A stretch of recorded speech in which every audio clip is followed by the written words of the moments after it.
Hi everyone, my name is Taya. I'm going to tell you a story about how I'm getting prettier every day. And it's not magic or even plastic surgery. It was much simpler than that. It was me. My parents had worked in the rescue services for many years. My father was a lifeguard and my mother was a doctor in the service. When I came into the world, they had to hire a nanny to raise me because my parents worked long hours. So I grew up with Aunt Betty. At that point, I was already going to school, and my parents took me to an open house to show me and the other students how it worked. After what I saw, I couldn't sit still anymore. I just kept wanting to go there again to sit in the fire truck booth, touch the cables, or visit my mom's medical station, where she showed me how to give first aid to an injured person. "That's my mom and dad!" I shouted to everyone. I was so proud of my parents, and the envious faces of my classmates only made me laugh. "Yes, daughter, you are our gold." "And you're like superheroes!" I couldn't even sleep properly from the impression. Nanny came to me and checked on me, and I sat on the bed, watching lifeguard movies. "What are you doing up, Taya?" "I want to go back to work."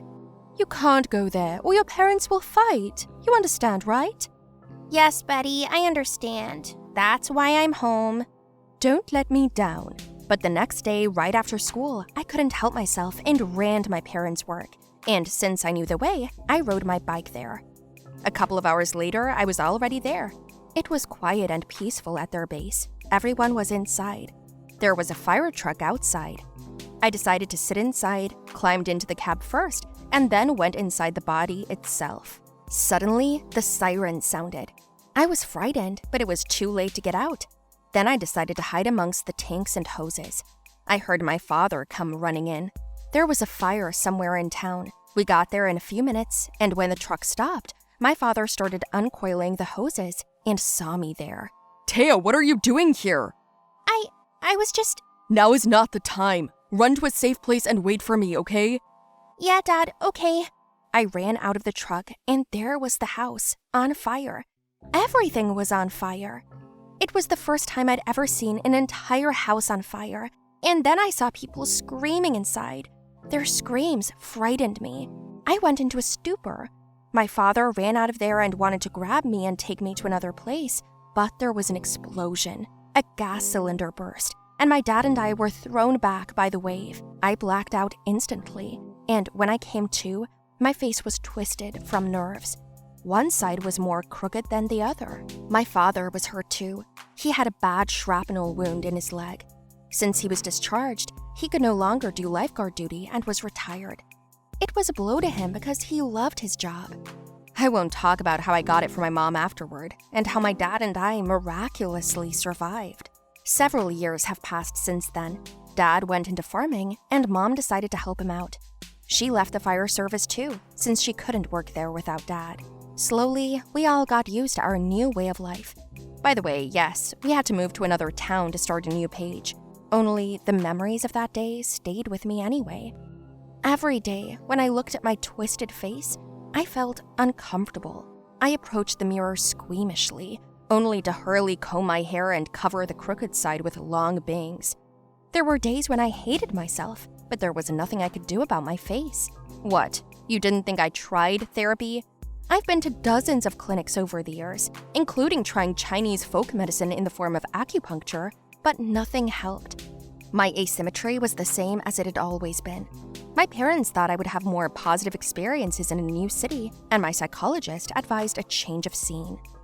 The whole problem is in your head. How? How to get it out of there if neither you nor any other doctors were able to help me? Accept yourself and everything will change. I'd look at you weird if your face was that messed up.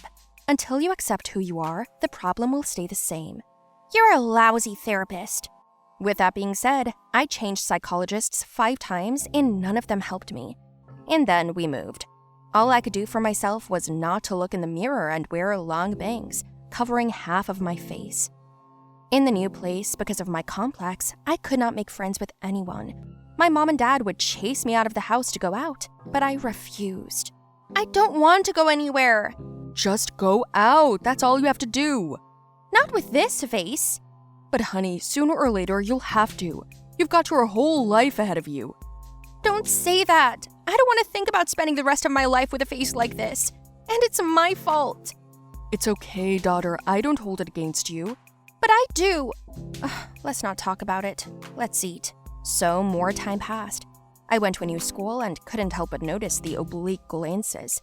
Then one day, when I was in high school, a new psychologist came to our school. Meet Mr. Vin. He's our new psychologist. If you have any problems, come and see him. I'll be glad to everybody. Our communication is confidential, so don't worry. You and I will have a safe emotional space. While he was saying all this, I could hear girls talking behind my back about how handsome he was. But Vin kept his eyes on me. I put my head down, not wanting to show my face. He came up to me and asked me my name. Me? Yes, yours. Why? I want to invite you personally to my office. The girls in the back of the class yelled for him to invite them, but he just smiled. I timidly said, My name is Taya. Okay, Taya. I'll see you after class today. I went as he asked me to. Doc sat me down, and he himself sat across from me and watched me for a long time at first. I kept putting my head down more and more. We sat for about 15 minutes. Then he told me to leave. What? Come back tomorrow after school. Are you making a fool of me? No, come back tomorrow. Then he walked out of his office. I didn't understand what was going on. Our meeting went exactly the same way the next day, and then the next day, and so it went on for a whole week. And then I decided not to go and see him. He caught me on the way out of school. Why didn't you come yesterday? I got tired of our silent sessions. What do you want from me anyway? You just sit there and stare. You don't like it? No! Are you mad at me? Yes. What's the reason for your anger? Because I'm pissed off with you. That's the answer. Okay. What else, if you think about it? I don't want to go to a crazy psychologist anymore. That's good. That's very good. What's good? We've already started a dialogue. I'll see you tomorrow. I went to see him purely out of curiosity. Only this time, I prepared a lot of questions. I asked and asked them, but in response, I heard the same questions, only towards myself. I didn't understand him. So I started skipping sessions again. Then Vin came to my house and complained to my parents. They made me a condition that if I didn't go, they would take away my computer. I was so mad, but I resumed it. He just kept looking at me, and I started looking right back at him. For 15 minutes every day, we had a battle of looks. And then one day, I came out of his office furious. Some girls were waiting in the corridor. And what does he see in you? You're so ugly and silent. We've never heard you talk to anyone. I wanted to just pass them by, but they pulled my hair so my face was exposed. Ew, look at that ugliness. What did you say? Ugly? You're the only ugly one in this hallway. I'd rather have a twisted face than a lack of intelligence. You, Maggie, you're more popular than I am. Of course, kissing the principal in secret in his office. What about you, Rena, the cheerleader? Do you think no one knows about that? And you, Michelle, you had liposuction, and you think you're beautiful? The girls were silent, but I looked them straight in the eye and won. They didn't say a word.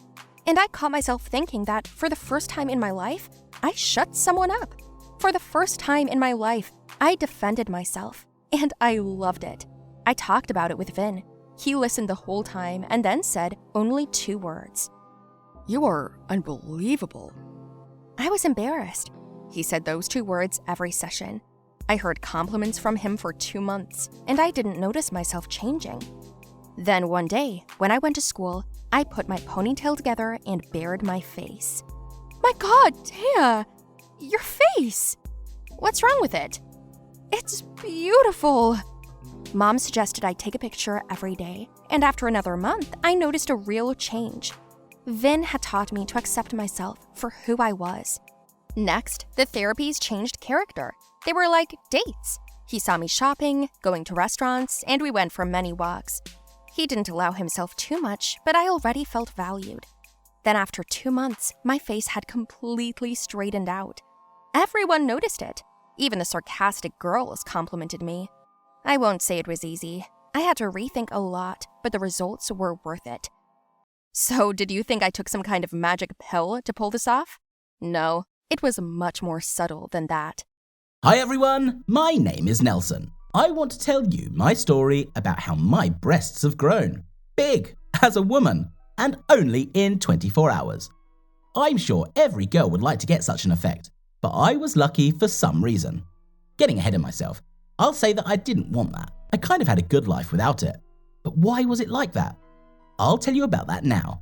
In the meantime, watch and listen, like and comment. I'll read it all of it. Honestly, my sister Catherine and I were just taking my parents on vacation. They decided to take a vacation together, and we were very happy for them. We somehow convinced my parents that we were going to be just fine, that nothing was going to happen to the house or us. My sister and I decided not to tell any of our friends about my folks leaving, so they wouldn't start hinting about the party.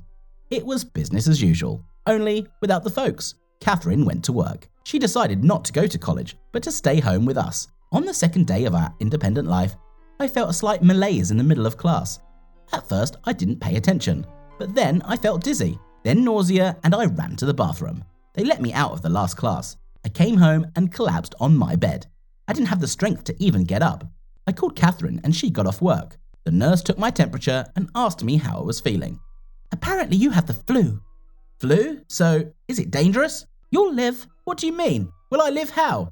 Will I get sick but still live? Or will I get better? Or will I not be able to walk anymore? Or, relax Nelson, it's just the flu. It's dangerous, but you've had it before. You're young. Your immune system can handle it. So come on, here's your medicine. Drink it and go to bed. You need to sweat it out. Okay, I'm feeling a little chilly. It's the fever. It happens. It's normal. I'll make you some broth. Catherine took care of me that day. She brought food and medicine into the room and took my temperature. I ate and fell asleep for the night. The next day I didn't feel well, still couldn't walk, and had a bad sore throat. I saw a note from Kat on my desk. Gone to work, medications are on your desk. Drink them all one at a time like it says on the piece of paper. Broth is in the fridge. I'll be there tonight. If anything, call me. She wrote. I also thought, damn, how could she leave when I'm in such a state? I'm sick, but there was nothing to do. So I went to wash my face somehow, then came to drink the medicine. But suddenly I got dizzy and hit the tray with my hand that had the medicine on it. They were all separated by the same amount. The paper was soaked because of the water. The letters were blurred.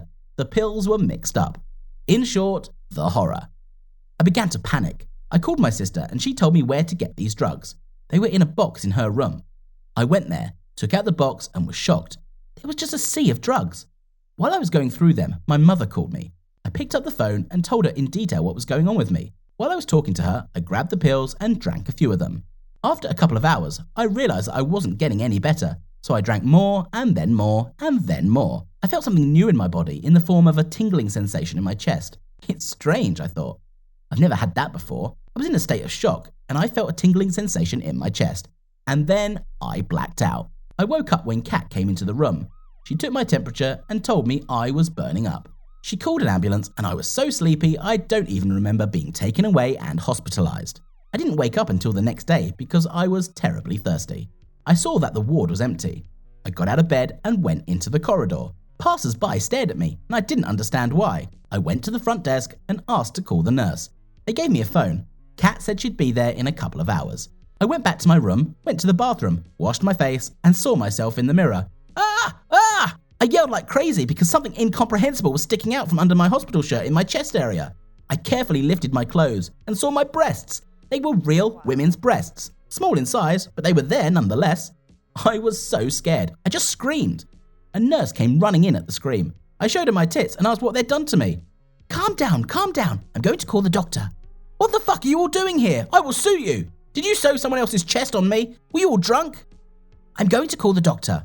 She went out and I just packed my things and ran out into the street. I didn't feel comfortable. I had no idea how to live. I didn't have any money or a phone with me, so I just ran outside towards the house, which was a hell of a lot farther away. I must have looked inadequate from the outside. I was really thirsty, so I went over to a girl and asked her to help me. At that moment, my shirt flew open. She saw me and yelled, "Pervert!" Then her boyfriend flew up and I barely managed to get my feet away. I decided that walking was not an option, so I jumped on the bus, trying my best to cover myself with my shirt, which had torn buttons. I must have torn them when I got dressed. The bus braked sharply and I grabbed the handrail. At that moment, some old lady stuck her face right into my chest. I pulled her off and she yelled at the whole bus, "Pervert on the bus! Watch out for the kids!" I yelled back that I wasn't a pervert and there was nothing wrong with me, that I wasn't like that, but no one listened. The bus stopped and a crowd of men moved in on me, preparing their fists. I just jumped out the open window and ran on. I felt like I was about to die somewhere. I ended up in an unfamiliar place, a kind of ghetto, as I realized later. The cheeky guys saw me like a helpless mouse and ran after me. I was running away from them. My strength was failing me. I didn't know what to do next. They called me a chick and other swear words. I tried not to listen to them. A cafe came towards me. I ran in and hid in the toilet, catching my breath and crying. After a while, people started banging on the door.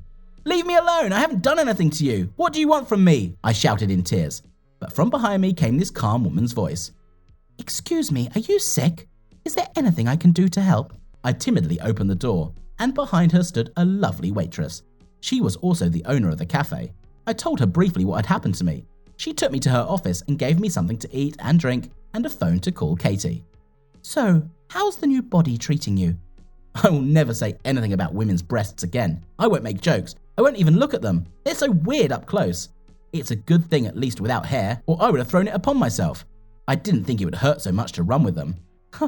Yeah, without a bra it hurts. I used to have a funny thing with the guys, running up behind girls and pulling their bra off, and then abruptly letting go of the elastic, you know.